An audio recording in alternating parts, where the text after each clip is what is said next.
నమస్తే మిత్రులారా, నేను జర్నలిస్ట్ రమేష్ని. మన ముఖ్యమంత్రి మన క్యాబినెట్ మొత్తం ఢిల్లీకి పోయింది. దేనికోసం పోయిందని చెప్పి నిన్న ఆ యొక్క జెడ్పీటీసీ ఎంపీటీసీ ఎన్నికల కోసం, అదేవిధంగా ఓట్ల ముందు ఈ డబ్బులు పంచే కార్యక్రమాలు ఉంటుంది కదా, పంచుడు కాకుండా డైరెక్ట్ రైతు బంధు ఇచ్చేస్తేనే బాగుంటుంది అనుకుంటూ రేవంత్ సర్కార్ ఒక నిర్ణయం తీసుకున్నది. ఆ తీరుగానే వీళ్ళు ఢిల్లీకి ఫ్లై అయ్యారు. ఢిల్లీకి ఫ్లై అయ్యి ఏం చేసారు ఒక్కసారి వినండి.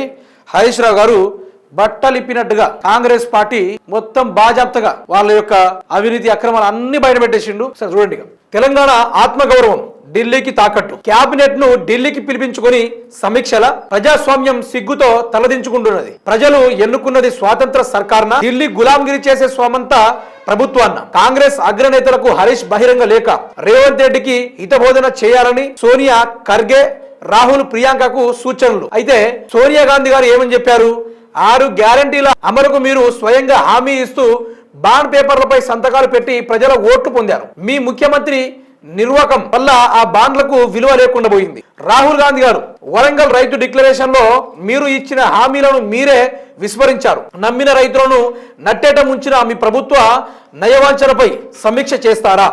ప్రియాంక గాంధీ గారు యువత నిరుద్యోగుల నమ్మకాన్ని వమ్ము చేసి వాళ్ళ భవిష్యత్తుతో చెరగాటమాడుతున్న మీ కాంగ్రెస్ ప్రభుత్వ మోసపూరిత వైఖరికి మీరు బాధ్యులు కాదా? దీనిపై సమీక్ష చేస్తారా? ప్రజలకు సమాధానం చెప్తారా? మల్లికార్జున ఖర్గే గారు దళిత బిడ్డలను దగా చేసి ఓట్లు దండుకున్న మీ నమ్మక ద్రోహంపై ఏమని సమీక్ష చేసుకుంటారు? ఈ మాటలు గనక అధిష్టానం వింటే నిజానికి ఒక్కొక్కరు పోయి బాయిలో దూకుతారు. అంతేనే కదా. ఒకటి బాగుంది, తెలంగాణ ఆత్మగౌరవం ఢిల్లీకి తాకట్టు, క్యాబినెట్ ను ఢిల్లీకి పంపించమని సమీక్షల ప్రజాస్వామ్యం సిగ్గుతో తలదించుకుంటున్నది.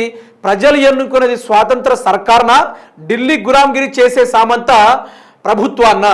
ఇదే కేసీఆర్ గారు ఏమంటారు? మన మీద ఎవ్వరు బాసు ఉన్నాడు, మన పార్టీలకు మనమే బాసురం, మన తెలంగాణకు మనమే బాసురం అనుకుంటూ బ్రహ్మాండంగా వివరించాడా లేదా? ఆ తీరుగానే కాంగ్రెస్ సర్కార్ ఏం చేసింది మిత్రులారా? ఇప్పుడు వీళ్ళు కేసీఆర్ గారు చెప్పినట్టుగానే వీళ్ళు బాత్రూమ్ పోవాలన్నా కూడా ఢిల్లీ పర్మిషన్ తీసుకోవాలన్నట్టుగా ఉంది. ఇక్కడ క్యాబినెట్ మొత్తం పోవాల్సిన అవసరమే వచ్చింది. అంటే మీరు ఇలా తిరుగుతూ ఉంటే, 1కి 60 సార్లు ఢిల్లీకి తిరుగుతూ ఉంటే తెలంగాణ రాష్ట్రాన్ని పరిపాలించేది ఎవడు? మరి తెలంగాణ రాష్ట్ర ప్రజలు ఎవరికి పట్టం కట్టారు? రాష్ట్రంలో ఉన్న కాంగ్రెస్ పార్టీకి పట్టం కట్టారు. మరి మాట్లాడితే ఢిల్లీకి పోతారు. ఈరోజు గ్యారంటీలు ఇచ్చింది మీరు, ఈరోజు ప్రజలు మీకు ఓటేశారు. ఈరోజు మీరు ఇస్తానది ఏంది, ఈరోజు ప్రజలు తీసుకున్న అన్నది ఏంది, అవి మాత్రమే చర్చ జరపాలి. అవన్నీ వదిలేసి ఢిల్లీకి రమ్మంటారు, ఆడికి బొమ్మంటుర్రు, వీళ్ళు రమ్మంటుర్రు. ఏంది లెక్క? ఏంది లొల్లి? రేవంత్ రెడ్డిని ఈ కాంగ్రెస్ ప్రభుత్వాన్ని కుప్ప కూలిస్తే సగం దరిద్రం కాదు, మొత్తం దరిద్రం పోయినట్టే. రాష్ట్రం నుంచి దరిద్రమే పోయేటట్టుంటది.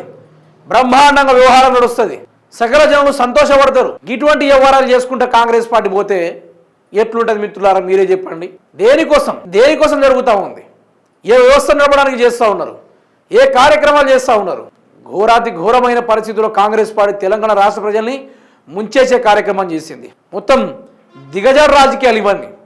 చేతనగాక ప్రజల్ని ఇచ్చే హామీలు దమ్ము లేక ఈరోజు డ్రామాలు చేసుకుంటూ దూరం తిరుగుతూ ఉంది కాంగ్రెస్ పార్టీ తప్ప ప్రజలకు న్యాయం చేయాలి, మంచి చేయాలనే ఉద్దేశం ఎక్కడ కూడా లేదు వీళ్ళకి.